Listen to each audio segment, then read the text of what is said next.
High বন্ধুরা, আমি Moli. Welcome to my channel Moli Mamun blogs.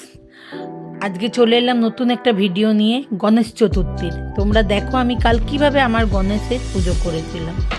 প্রথমে একটা গামলায় গঙ্গা জল দিয়ে দুর্ব দিয়ে আমি গণেশকে সুন্দর করে চান করিয়ে নিলাম। কারণ অন্য পুজোতে যেমন গোপালের তুলসী পাতা দিয়ে চান করাতে হয়, তেমনই আমি গণেশকে নিজের মতন করে একটু দুর্ব দিয়ে চান করিয়ে নিয়েছি। চান করালাম। চান করানোর পর তাকে এবার তার আসনটা সাজানোর পালা। এই হচ্ছে তার আসন।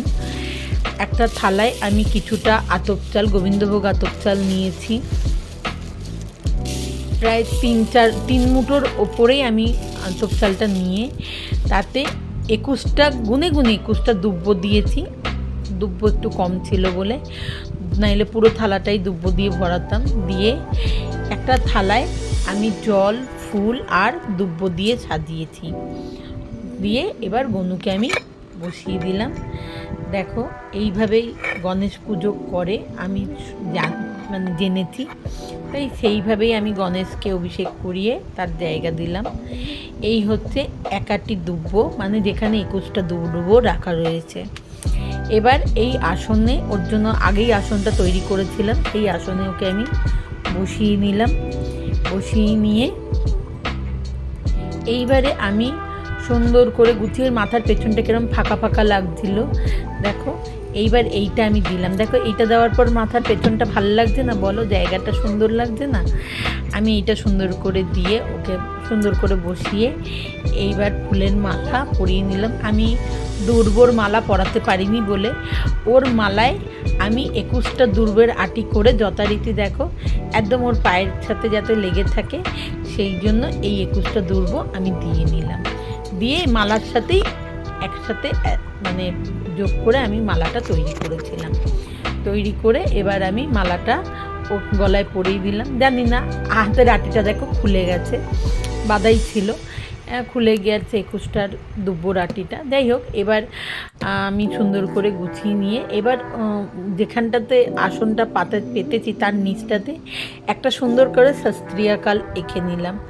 এই যে আবির দিয়ে, সাদা আর লাল আবির দিয়ে একটা শাস্ত্রীয়াকাল করে নিয়ে তাতে একটু ফুল ছড়িয়ে দিলাম। হালকা করে ফুল দিয়ে জায়গাটা সুন্দর করে গোছালাম। এখানেই ওনার ভোগটা রাখা হবে। তো আমার গাছের ফুল, আমার বাড়িতে যে গাছ আছে জবা গাছ, তার থেকে একটু জবা ফুল নিয়ে দিয়ে দিলাম, কারণ গণেশকে জবা ফুল দেওয়া যায় জেনেছি। তো আমিও সেই হিসেবেই করে একটুখানি ঘিয়ের প্রদীপ দিয়ে আরতি করলাম। যেভাবে ঘরের নিত্যদিনের পুজো করে আমি সেইভাবেই এই কাজগুলো করলাম।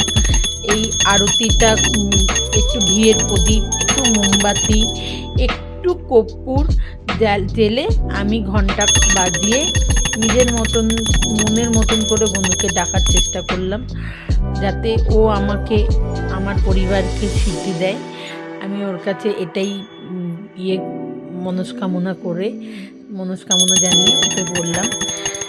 এই যে দেখো, কর্পূর দিয়ে আমি আরতিটা করে নিলাম। তোমরাও কি এইভাবেই করো পুজো? তোমরা কে কীভাবে করো একটু জানিও। এই আরতির তাপ ওকে দিলাম, আমি নিলাম। দিয়ে দেখো, এই যে আমার এত ভালো লাগলো যে মানে আমি তোমাদেরকে বলে বোঝাতে পারবো না। আমি কর্পূর দিয়ে সেই আরতির মুখটা সুন্দর করে বারবার নিলাম। ওই দেখো, ওখানে একটা লাড্ডু, একটা নারকেল নাড়ু, আমি নারকেল তো এনে দিইনি, নারকেল নাড়ু দিয়েছি, বলেছি এটুকুতেই সন্তুষ্ট হও তুমি। এই হচ্ছে আমার গণেশ পুজোর পুরো ভিডিওটা। তারপর কিছুটা বসে বসে ওর সাথে সময় কাটালাম, কিছু ফটো তুললাম, ভিডিও নিলাম। নারকেল নাড়ুটা না ফুলের সাথে একদম ঢেকে গেছে। মাথায় ফুল ছড়ালাম, ফুল ছড়িয়ে সুন্দর করে দেখো এটা সাইড দিয়ে ওকে দেখতে, দেখো ফুল মাথার ওপর দিচ্ছিলাম, সেই ভিডিওটা করেছি। সুন্দর করে মাথায় ফুল পড়ছে, ধূপের ধোঁয়া মুখের সামনে দিয়ে, সেই ভিডিওটা তোমাদেরকে দেখানোর জন্য তুলেছিলাম। বসে অনেকটা সময় ওর সাথে কাটালাম। সারাটা দুপুর কেমন লাগছে তোমাদের আমার গনুকে বলো। আমি প্রতিবারই করি, গণেশ পুজোর দিনটা আমি নিরামিষ খেয়ে গনুর পুজো করি নিজের মতন করে, ঘরোয়া একদম নিজের মতন করে, যেখানে কেউ থাকে না, আমি একাই সম্পূর্ণ এই পুজোটা করতে হয় আমাকে। আমার ছেলেও আমাকে এই বিষয়ে হেল্প করতে পারে না, কারণ ওর স্কুল থাকে, স্কুল বেরিয়ে যেতে হয়, তোমরা তো জানোই ও ক্লাস 11-এ পড়ছে, তো সেই জন্য ওকে স্কুল বেরিয়ে যেতে হয়েছিল। যদিও বা ওর জন্যই এই পুজোটা আমার করতে হয়, খুব জেদ করে এই গনুটাকে ও নিজে পছন্দ করে অনেক ছোটোবেলায় 2-2.5 বছর বয়সে কিনে নিয়ে এসেছিল, তো তখন থেকেই গনুর পুজো করা হয়। এবছরও একই নিয়মে, প্রত্যেক বছরই একই নিয়মে আমি এই পুজোটা করে আসছি, একইভাবে ঘরোয়া। তো আজকেও সেটাই করলাম, মানে এই চতুর্থীতেও আমি সেটাই করলাম। তো তোমাদের সঙ্গে একটু আমি আমার ব্লগে এই ভিডিওটাই ফার্স্ট দিলাম, ভাবলাম দেখি তোমাদের কার কতটা ভালো লাগে। তোমাদের ভালো লাগলে অবশ্যই জানিও। আমার চ্যানেলটাকে একবার সাবস্ক্রাইব করো, Moli Mamun blogs YouTube channel, Moli Mamun ব্লগসে পেয়ে যাবে। আর এই হচ্ছে আমার পুজোর পুরো ভিডিওটা। দেখো একদম অল্প প্রসাদ, একটু লাড্ডু, একটু নারকেল নাড়ু, গজা দিয়ে আমি পুজোটা সম্পূর্ণ করেছি। এর সঙ্গে একটুখানি সিদ্ধি দিয়ে দিয়েছি গপুর পায়ে, কারণ গণেশ পুজোর সিদ্ধিটা দিতে লাগে, যেহেতু উনি সিদ্ধি দেবতা, তাই সিদ্ধিও দিয়ে নিয়েছি পায়ে, সেটা যদিও ভিডিও করা হয়নি। তো এই দেখো, এইভাবেই আমি আমার পুজোটা পুরো করলাম। তোমাদের জানি না কতটা ভালো লাগবে। দেখো, শুধু তো গপু নয়, আমার তো জানো তোমরা গপু গপলু আছে। এই দেখো, এদেরকেও কালকে চান ধুতি করিয়ে, নতুন জামা প্যান্ট পরিয়ে, আসনে বসিয়ে সমস্ত করে রাখা হয়েছিল।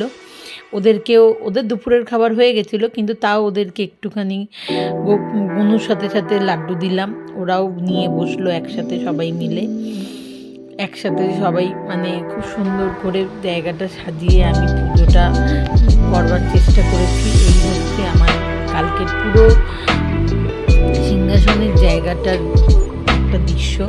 দেখো, সুন্দর করে সাজানো হয়েছে, জানি না কতটা সুন্দর হয়েছে। ভালো লাগলে তোমরা আমাকে জানিও, লাইক কমেন্টস করো, তাতে আমার খুব ভালো লাগবে। নমস্কার, আবার দেখা হবে নতুন ভিডিও।